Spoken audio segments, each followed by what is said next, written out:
montrer comment fonctionne l'outil de stabilisation dans DaVinci Resolve, je me suis dit, bon allez, exceptionnellement ce matin, je ne bois pas mon cubi de vin et je vais aller tourner une vidéo spécialement pour ça. La vidéo, la voici.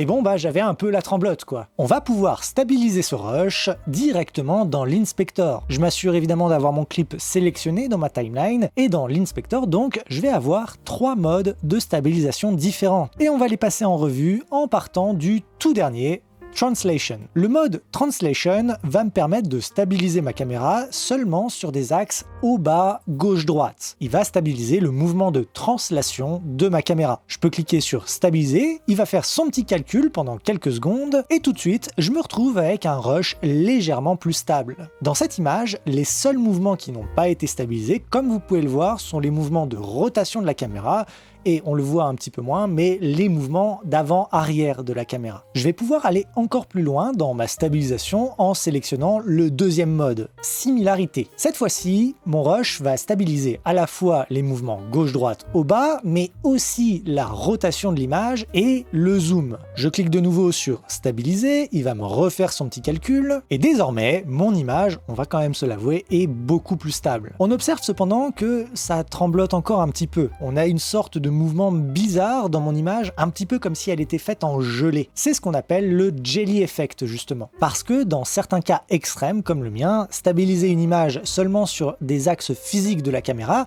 c'est pas suffisant. Il va falloir aller encore plus loin. Et pour aller encore plus loin, justement, on va pouvoir choisir notre troisième et dernier mode, le mode perspective. En ayant ce paramètre sélectionné, il va restabiliser absolument tous les axes précédemment cités, mais en plus, il va mettre l'image dans une sorte d'environnement 3D afin d'aller encore plus loin et de stabiliser des déformations de perspective justement. On reclique sur stabiliser, il me refait son petit calcul et désormais si je fais play, on a une image potable maintenant, c'est presque comme si j'étais dans mon état normal.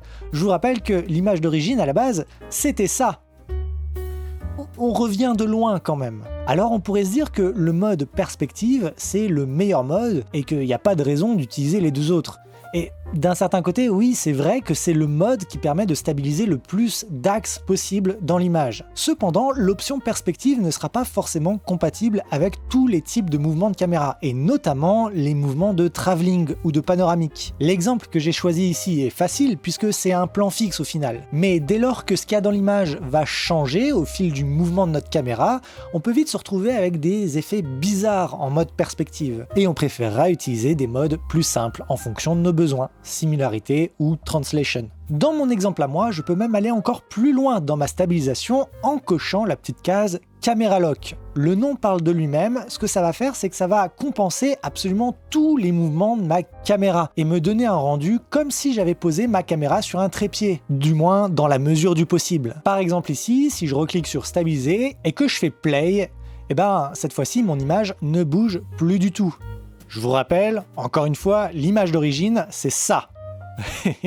Moi, ça me fait délirer. Comme vous le voyez, l'outil de stabilisation dans DaVinci Resolve est vachement puissant et surtout très rapide. En quelques clics, je peux stabiliser n'importe quel plan dans ma timeline comme ça et continuer à monter. Vous l'avez vu, dès qu'on fait une stabilisation dans notre image, il va zoomer au moins un peu dedans, histoire d'éviter d'avoir des bandes noires de part et d'autre. On s'en rend compte ici d'autant plus que l'option Camera Lock est cochée, parce qu'il faut quand même beaucoup de marge de manœuvre pour pouvoir faire en sorte que l'image reste absolument fixe. Je vous rappelle que mon image d'origine, c'est ça, c'est quand même un plan d'ensemble à la base. Et là, je me retrouve avec une image quand même sacrément croppée. Vous pouvez cependant décocher la petite case zoom juste ici sans avoir besoin de recalculer votre stabilisation. Ça va donc dézoomer votre image entièrement, on va voir ces fameux bords noirs apparaître, mais nous derrière, on va pouvoir contrôler justement ce facteur de crop. En allant par exemple dans les paramètres de Transform. Je peux faire moi-même mon zoom, recadrer mon image si j'en ai envie et me retrouver avec quelque chose de peut-être plus potable. Juste en dessous de nos options de mode de stabilisation, on va retrouver 3 petits potards qui vont nous permettre de peaufiner la puissance de la stabilisation. Pour être tout à fait honnête, ces 3 potards font à peu près la même chose, mais pas de la même manière. On va avoir la main sur le cropping ratio qui va nous permettre de régler donc le facteur de crop. Par défaut, il est réglé à 0,5 Et ça peut paraître un peu contre-intuitif, mais plus je vais augmenter sa valeur, moins l'image sera croppée et donc moins de stabilisation sera possible. Ici par exemple je l'ai mis à fond, je l'ai mis à 1, si je reclique sur stabiliser,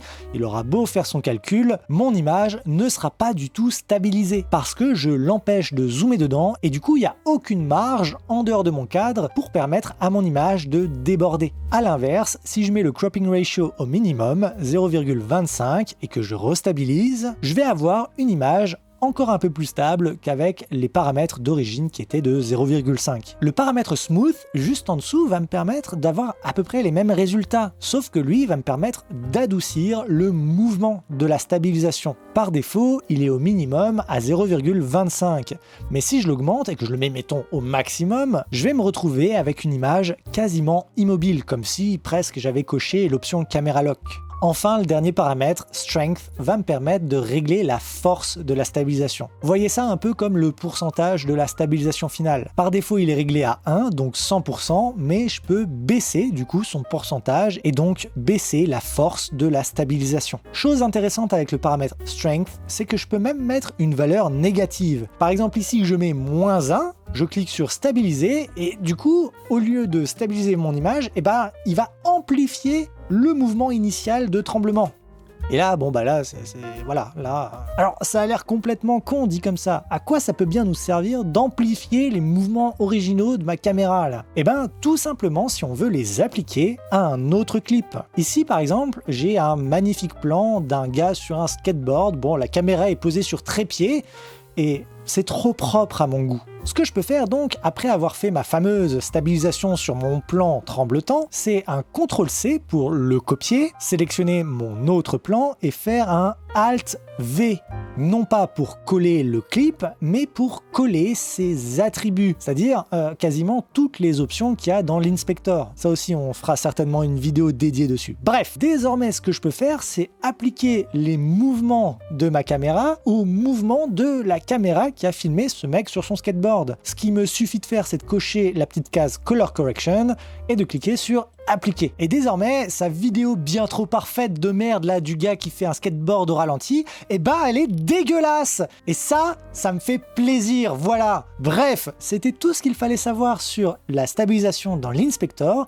Moi, j'espère que ça vous aura plu, j'espère que vous aurez appris des choses. Dans le prochain épisode, on parlera de le petit outil de Lens Correction. Ce ne sera pas très long, en plus ça ne concernera que ceux qui ont DaVinci Resolve Studio. Moi, je vous souhaite bonne journée, bonne soirée. Ciao!